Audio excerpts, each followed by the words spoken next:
صاحب نے ایک بزرگ کی بات لکھی ہے جو تابعی ہیں، تابعی اس کو کہتے ہیں جو صحابہ کے شاگرد ہوتے ہیں۔ ایک بزرگ کی بات لکھی جو تابعی ہیں، وہ فرماتے ہیں کہ ان بزرگوں کا طریقہ یہ تھا کہ وہ لوگوں سے چھپ کے نا پہاڑ کے پیچھے عبادت کرتے تھے، اور پوزیشن ان کی یہ تھی کہ کسی سے ملتے نہیں تھے، بالخصوص فجر کی نماز سے لے کر عصر کی نماز تک بکریاں رکھی ہوئی تھیں، ان کو چراتے رہتے تھے فرات کے کنارے اور نفل پڑھتے رہتے تھے۔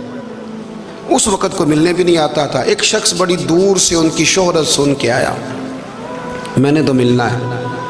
لوگوں نے کہا وہ اس وقت نہیں ملتے، ناراض ہوتے ہیں۔ اس نے کہا اللہ کا بندہ ہے نا، ناراض ہو بھی جائے گا تو لمبا ناراض رہے گا نہیں، اللہ والے جلدی راضی ہو جاتے ہیں۔ پہنچ گئے۔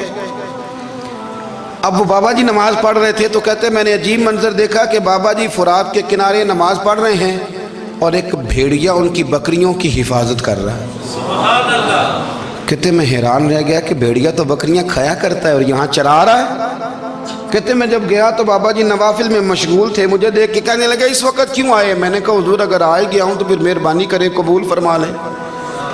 میں بیٹھ گیا تو میں نے کہا حضور یہ بھیڑیا بکریاں چرا رہا ہے، بھیڑیا اور بکریے کی صلح کب سے ہو گئی؟ تو فرماتے ہیں لمبی تقریر نہیں، ہلکا سا جملہ۔ فرمانے لگے جب سے بکریوں کے مالک نے رب سے صلح کر لی ہے نا، تب سے بھیڑیوں نے بھی بکریوں سے صلح کر لی ہے۔ بکریوں کے مالک نے رب سے صلح کر لی، گناہ چھوڑ دیے، اس کی فرما برداری میں آ گئے۔ اب پھر اسے بکریاں چلانے کی ضرورت نہیں رہی، بکریاں نا اب بھیڑیا چراتا ہے۔ کہتے ہیں میرے اوپر کپ کپی طاری ہو گئی بزرگوں کی بات سن کے، اور مجھے پیاس لگی اور خواہش آئی کہ پتہ نہیں اب بابا جی کچھ کھلائیں پلائیں گے بھی کہ نہیں، بابا جی کچھ کھلائیں گے بھی کہ نہیں۔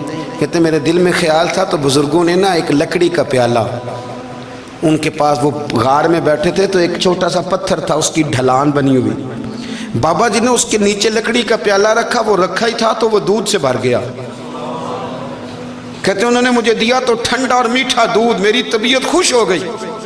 بابا جی نے دوبارہ وہی پیالہ اسی جگہ رکھا تو شہد سے بھر گیا۔ 1000 سال پہلے داتا صاحب لکھ رہے ہیں، کہتے مجھے دیا۔ میں نے فوراً کہا، میں نے کہا حضور یہ دودھ تو گائیں بھینس دیتی ہے، پہاڑوں سے تو نہیں نکلا کرتا، اور شہد تو شہد کی مکھیاں دیتی ہیں، پتھروں سے تو نہیں نکلتا، یہ آپ کہاں سے نکال رہے ہیں؟ تو کہتے ہیں وہ قرآن مجید پڑھنے لگے۔ وَإِذِ اسْتَسْقَى مُوسَىٰ لِقَوْمِهِ، جب موسیٰ کی قوم نے ان سے پانی مانگا، فرمانے لگے موسیٰ کی نافرمان قوم پانی مانگے، حضرت موسیٰ پتھر پہ ڈنڈا مارے تو اللہ وہاں سے 12 چشمے جاری کر دے۔ جو رب حضرت موسیٰ کی نافرمان قوم کے لیے پتھر اور پہاڑوں سے چشمے نکال دیتا ہے نا، وہ محمد عربی کے غلاموں کے لیے پتھر اور پہاڑوں سے دودھ اور شہد بھی نکال دیا کرتا ہے۔ وہ بزرگ کہنے لگے بس بات یہ ہے کہ آج بھی ہو اگر ابراہیم کا ایمان پیدا تو آگ کر سکتی ہے انداز گلستاں پیدا۔ کہنے لگا حضور پھر میرے لیے بھی دعا کریں۔ آپ فرمانے لگے پھر دعا نہ کرا تو مدینے والے کی غلامی شروع کر، تو نبی کریم کی غلامی شروع کر، تو رسول پاک کی غلامی شروع کر۔